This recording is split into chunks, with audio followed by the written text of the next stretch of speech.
10ல 3 கேட்குறாங்க. பட் கண்டிப்பா 2வது நிக்கும். 2ல 1 அண்ணாமலைக்கு வாய்ப்பு அதிகம்னு வச்சுக்கங்களேன்.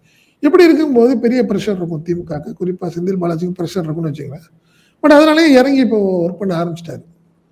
ஒர்க் பண்ணி எல்லாத்தையும் வேலை பார்க்க ஆரம்பிச்சுட்டாரு. அதனால தான் அவருடைய செயல்பாடு, பேச்சு பார்த்துட்டு தான் வேலுமணி சமீபத்தில ஒரு 10 நாளைக்கு முன்னாடி அதிமுக கூட்டத்திலேயே பேசினார்.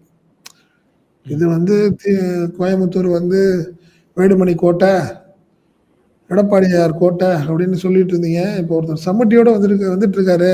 அடிச்சு உடைக்கிறதுக்கு அப்படின்னு ஒரு வார்த்தைய சொன்னாரு. அதனால அலட்சியமா இருந்தோம்னா ஓட்ட விழுந்துரும் இந்த கோட்டையில.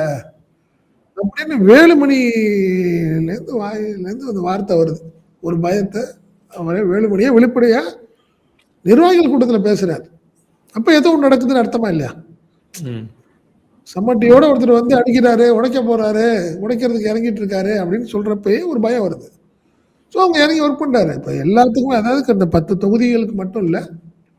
மீதி இருக்கிற 25 தொகுதிகளையும் கூட்டு நிர்வாகிகளுக்கு ஒரு ஆஃபீஸ் போடுங்கன்னு சொல்லிட்டாரு. First of all. அங்க போனாலும் பட் நாமக்கல்ல இருக்கு. அதாவது மாவட்ட அலுவலகம் இருக்கு. கோயம்புத்தூர்ல மட்டும் தான் மாவட்ட அலுவலகம் இல்ல. திருப்பூர்ல இருக்கு, நாமக்கல்ல இருக்கு, ஈரோடுல இருக்கு. புரியுதுங்களா? கரூர்ல இருக்கு. ஊட்டிலயும் இருக்கு.